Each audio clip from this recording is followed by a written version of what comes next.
All right, so check this out. If you actually go on the Coke's website and you try to create a custom Coke can, and if you want to write Jesus is King on it, they're not going to let you do it. They will not let you do it. But check this. If you write Satan is King on this Coke can, they'll accept it. All right. So understand this.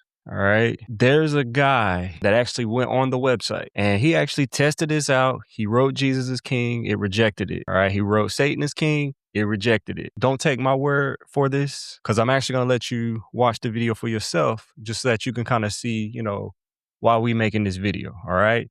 So what we're going to do is we're going to go ahead and jump into that video and then we're going to talk about what we as Christians should do in this situation. So let's go ahead and jump into it.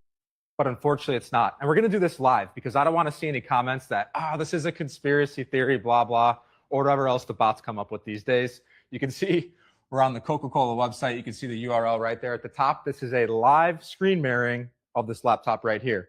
We're going to go ahead and customize our Coke can. The first entry we're going to try is the devil is king. No issues with the devil is king. Now let's try Jesus is king. Suddenly, we get an error. You can see here they say, we worked hard to get this right. Now let's try Satan is good. No problems with Satan is good. You can see it populate on the Coke can right here, but it gets better. Let's try Jesus is good. Again, we get that error, and you can go ahead and swap it with other religions. No problems there. No problems there. But this is the best part. We'll swap it back to Jesus is good. Again, we get that error. But what if we were to put Jesus is bad? Suddenly it takes our entry, and you can even put Jesus is evil. And you can see it populate on the Coke can right there. Wow. All right. So I actually want to be honest here. All right. Because this actually matters. All right. So Coca-Cola has not said that they have blocked Jesus on purpose, and let Satan through. All right. Now, what they have said is that something went wrong with the tool and it's some kind of glitch. All right. And they turned the whole feature off is what they're saying. All right. So some fact checkers also pointed out that just because a word shows up on the screen doesn't mean it was fully approved. Now, Coca-Cola says every design gets checked by a real person before it's printed. And the company has said before that it usually doesn't allow religious words at all for any religion. And this is what they're saying, okay? Coca-Cola's answer so far is that it was just a glitch and there was no full explanation given past that, all right? So here's why this matters, all right? How does it keep blocking good things that are said about Jesus while at the same time letting bad things said about Jesus through the system? All right. And this is happening every single time. And every person who's tried this has happened to them. All right. So if this was a real accident, an accident is usually random. All right. But you see, this follows a pattern.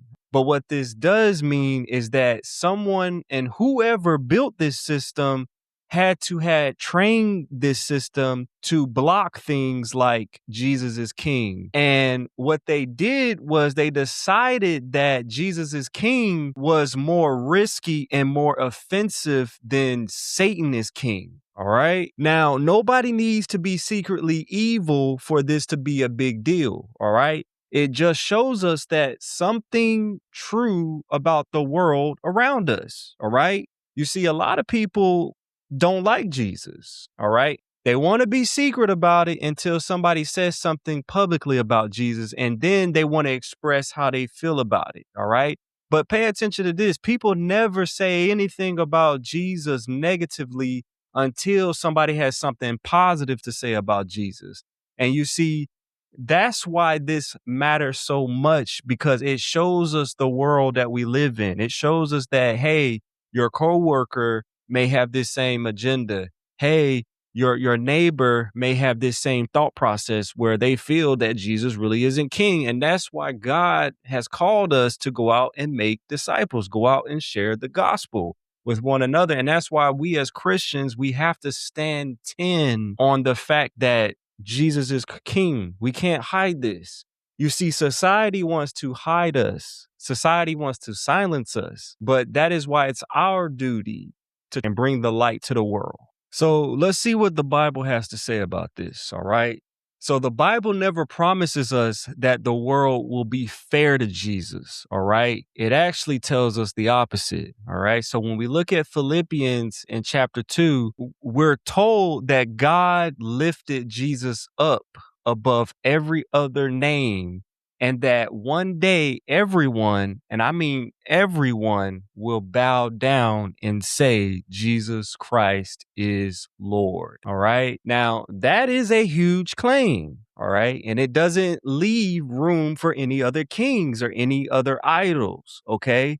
And you see, Jesus also said himself, and this is important. He said in John chapter 15, he told his followers plainly, the world will hate you because it hated me first. All right. Now, he didn't say sometimes the world is going to hate you. He also didn't say if you're unlucky, the world is going to hate you. But he said that you should expect it because it hated him first.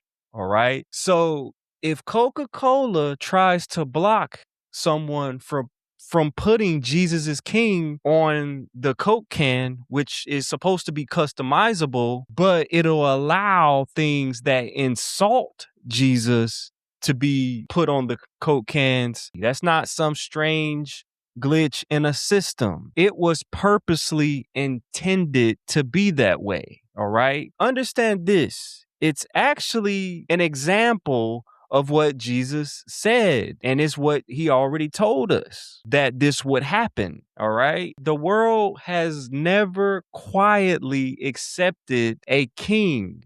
All right. Who demands everything from everyone. All right. They want a king that will allow them to do whatever they want to do, that will allow them to exalt themselves and idolize themselves and allow them to design the life that they feel that they should have, not the life that Christ says that they should have. So you have to understand this. The world is designed to reject Christ because Christ said that the world hated him first. And so we shouldn't be surprised, or we shouldn't be shocked that this is happening. This is something that we should expect because not everybody follows the teachings of the Bible. Not everybody accepts the fact that they have to surrender their life to a holy God, an eternal God.